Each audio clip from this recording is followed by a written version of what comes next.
امریکہ کی جانب سے ایران پر حملے کی دھمکی کے بعد سعودی عرب بھی میدان میں آ گیا اور سعودی عرب نے ایران کو یقین دہانی کرائی ہے کہ ایران کے خلاف اس کی ایئر سپیس یا اس کی زمین یا لینڈ کسی بھی کارروائی کے لیے استعمال نہیں ہوگا۔ عامر رضا سے بات کرتے ہیں۔ عامر بھائی، محمد بن سلمان نے ایرانی صدر سے رابطہ کیا، انہیں کہا اور یقین دہانی کرائی کہ آپ کے خلاف ہماری نہ ایئر سپیس استعمال ہوگی نہ لینڈ استعمال ہوگا۔ دیکھیں، میں سمجھتا ہوں کہ اسٹریٹجیکلی ایران نے جون 2025 میں ہونے والی 12 روزہ جنگ میں بہت بڑی کامیابی حاصل کی ہوئی ہے، اور وہ کامیابی یہ ہے کہ وہ کسی ایسے ملک کے خلاف بھی کارروائی کرے گا جو اس کے دشمن کا ساتھ دے گا۔ یہ بڑی کامیاب اسٹریٹجی رہی۔ اس نے اسرائیل کو جس طرح سے ہٹ کیا اور جس طرح سے قطر پر میزائل پھینکا تھا، دیکھیں اس نے کہا جی میرا اس سرزمین سے حملہ ہوا تھا، لہذا میں جسٹیفائی کرتا ہوں کہ میں اس پر بھی حملہ کروں، اور اس کے میزائلز نے یہ ثابت کیا کہ وہ کسی آئرن ڈوم کو نہیں مانتے ہیں۔ اس خطے میں اگر کسی ملک کے پاس بہترین انٹرسیپٹر سسٹمز ہیں تو وہ اسرائیل ہے۔ چھوٹا سا اسرائیل اگر آپ نقشے میں دیکھیں تو ایک چھوٹا سا ملک ہے، لیکن اس کے اوپر انہوں نے انٹرسیپٹرز کی آپ یوں سمجھیں کہ جیسے پیٹریاٹ ہے، تھارڈ ہے، ان کا اپنا ایک سسٹم ہے، وہ تمام کی ایک جال بچھایا ہوا ہے کہ کوئی میزائل اس میں سے گزر کر نہیں آتا۔ ایران نے اس کو بریک کر لیا۔ بالکل ایسے ہی۔ اس کو بریک کرنے کے بعد اب ہر ملک جو ہے اس خطے میں، جو کہ امریکہ کا اتحادی ہے، چاہے وہ قطر ہے، چاہے کویت ہے، چاہے سعودی عرب ہے، وہ تمام اس بات سے خوف زدہ ہیں، ایون اسرائیل بھی اس بات سے خوف زدہ ہیں کہ اگر ایران کے لیے ان کی سرزمین استعمال ہوئی تو ایران ان کو نہیں چھوڑے گا۔ آج نہیں تو کل ایران پھر ان کو پکڑ لے گا، یا ایران اسی کا بہانہ بنا کر ان پر حملہ کر سکتا ہے۔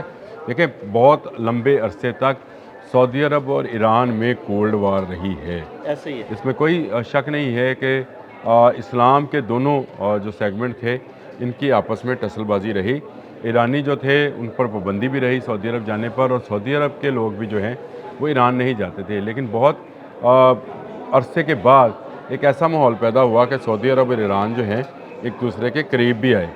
گو کہ سعودی عرب جو ہے وہ امریکہ کا ایک ایسا خطے میں بڑا اتحادی ہے جہاں پہ محمد بن سلمان کو میرا خیال ہے سب سے زیادہ ڈونلڈ ٹرمپ جو ہیں اس خطے میں اہمیت دیتے ہیں، اور ان کے ساتھ سب سے بڑے دفاعی معاہدے جو ہیں انہیں کے ساتھ بھی کیے ہیں، لیکن اس کے باوجود انہوں نے اپنی سرزمین جو ہے اس کو استعمال نہ کرنے کی بات کر کر، اپنی ایئر سپیس کو نہ استعمال کر کے امریکہ کے لیے کوئی جواز نہیں چھوڑا کہ وہ سعودی عرب کی ایئر سپیس یا سعودی عرب کی زمین استعمال کرے۔ لیکن کیا یہ امریکہ کے لیے کوئی خاص پیغام ہے؟ دیکھیں، امریکہ کے لیے خاص پیغام نہیں ہے یہ۔ دیکھیں، میں آپ کو بتاؤں، ہمیں یہ لگتا تھا، مجھے کم از کم جون میں جو 2025 میں جنگ ہوئی، عدیل بھائی، اس کو جو میں اسٹڈی کر رہا تھا تو لگ رہا تھا کہ ایران اس خطے میں اکیلا واحد تنہا ملک ہے، کوئی اس کا ساتھ دینے والا نہیں ہے۔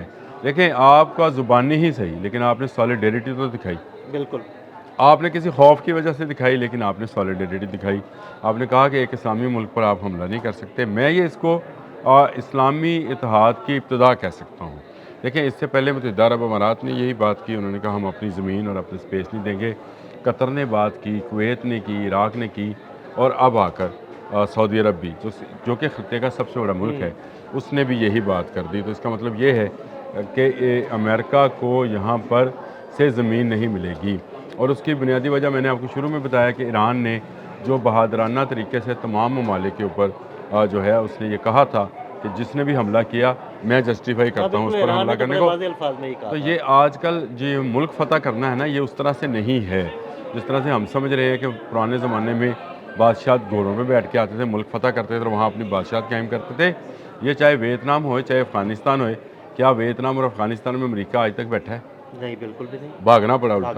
تو یہ ممالک جو ہیں، جو کوئی بھی ملک ہو، کسی ایک ملک کا بھی نام لے لیں دنیا بھر میں، اب وہاں پر نظریاتی طور پر یا ذہنی طور پر جو ہے وہ تو اس کو فتح کیا جا سکتا ہے، لیکن اگر آپ اس کو کہیں جسمانی طور پر اس کو فتح کر کے اپنے ملک کا حصہ بنا لیا جائے گا، کوئی بادشاہت قائم کر لی جائے گی، تو یہ خام خیالی ہے۔ تو یہ تمام گلف ممالک نے سمجھداری کا مظاہرہ کیا کہ کیوں اپنے ایک اور برادر اسلامی ملک کے خلاف جو ہے چلے، اس کی امریکہ کے ساتھ وار ہے، ہم اس میں ایران کی مدد نہیں کر رہے، تو لیکن خاموش رہنا بھی یا ایک سائیڈ پر رہنا بھی ایران کی ہی مدد ہوگی، اور ایران کا جو پوسچر ہے مزید بڑا ہو جائے گا کہ ارد گرد کے تمام ممالک جو ہیں اس پر حملہ کرنے کے خلاف ہیں۔ لیکن عامر بھائی اردن اسلامی ملک ہے اور اردن میں ان کا ایک پورا اسکواڈرن 40 لڑاکا طیاروں پر مشتمل اتر چکا ہے۔ دیکھیں، اگر وہاں سے اردن سے کوئی لڑاکا طیارے فلائی کرتے ہیں تو کیا ایران اردن کے خلاف کارروائی کرے میں گا؟ آپ کو یہ تو حقیقت ہے کہ وہ کرے گا۔ ایران یہ بات کر چکا ہے، اور سپریم کمانڈر جو ہیں ایران کے علی خامنئی، انہوں نے تو بڑے واضح انداز میں کہا تھا کہ جس کی سرزمین استعمال ہوگی ہم اس کے خلاف کارروائی کریں گے۔ ہمارے سامنے اسرائیل کے تمام ٹارگٹس موجود ہیں، اس کو ہم نشانہ تو بنائیں دیکھیں گے۔ نا، اگر مشرق وسطیٰ کے باقی تمام ممالک اپنی سرزمین استعمال ہونے نہیں دے رہے، اردن کیوں؟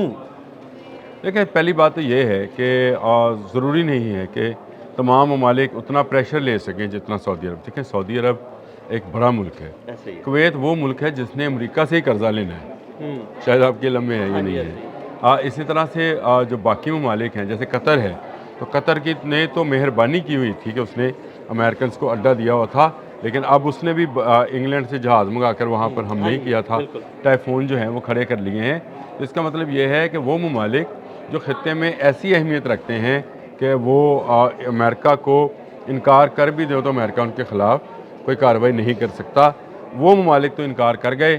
اب اردن جیسا چھوٹا ملک جو ہے جس کی اکانومی بالکل چھوٹی ہے اور وہ پوزیشن ہی نہیں ہے، وہ پوزیشن ہی نہیں ہے، اکانومی ہے اور شاید وہ کھڑا بھی نہیں ہو سکتا۔ میں یہی تو آپ سے کہہ رہا ہوں کہ اگر وہ اس کو اس سلسلے میں کوئی امداد مل رہی ہے اور ہو سکتا ہے اردن جو ہے وہ اس بات کو جسٹیفائی کرے کہ یہاں سے اڑ کر کوئی جہاز جو ہے اس وقت تک ایران پر یہ حملہ ور نہیں ہوگا جب تک اردن گورنمنٹ کی اجازت نہیں ہوگی، یہ ایسے تو نہیں ہے۔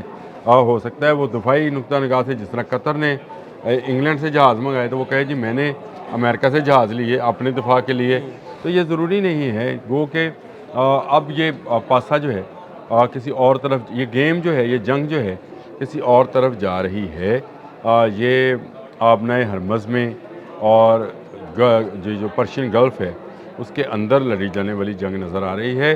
یہ مجھے زمینی جنگ لگ نہیں رہی ہے، کیونکہ سعودی عرب کا انکار جو ہے یہ امریکہ کے لیے ایک بڑا دھچکا ہے، اور یہ ایسا دھکا ہے کہ جو آگے چل کر میں آپ کو وثوق سے تو نہیں کہہ سکتا لیکن اندازاً کہہ سکتا ہوں کہ ایک بڑے فوجی اسلامی بلاک کی ابتدا ہو سکتی ہے، اور یہ ابتدا جو ہے سعودی عرب کے انکار سے ہوگی اور ہوئی ہے۔ اب یہ کب ہوگا؟ اب اگر اس کو کہیں کہ آنے والے چند دنوں میں ہو جائے تو یہ ممکن نظر نہیں آتا ہے۔ اختلافات اس حد تک تھے، اتنے سالوں تک چلے، تھوڑا ٹائم لگ جائے، لیکن 1979 سے آج تک اتنے سالوں سے یہ جو اختلافات تھے 47-48 سال کے، وہ ایک دن میں ختم نہیں ہوں گے، لیکن کچھ وقت لگے گا، اور اس کے بعد اسلامی بلاک جو ہے وہ اکٹھا ہونا شروع ہو جائے گا۔ آپ کو نظر آنا شروع ہوئے گا کہ اسلامی بلاک جو ہے وہ اکٹھا ہو رہا ہے۔ میں اس پر ایک پروگرام کرنا بھی چاہ رہا ہوں کہ ایک ایسا پروگرام کروں جس میں آپ کو بتاؤں کہ کیسے اسلامی ممالک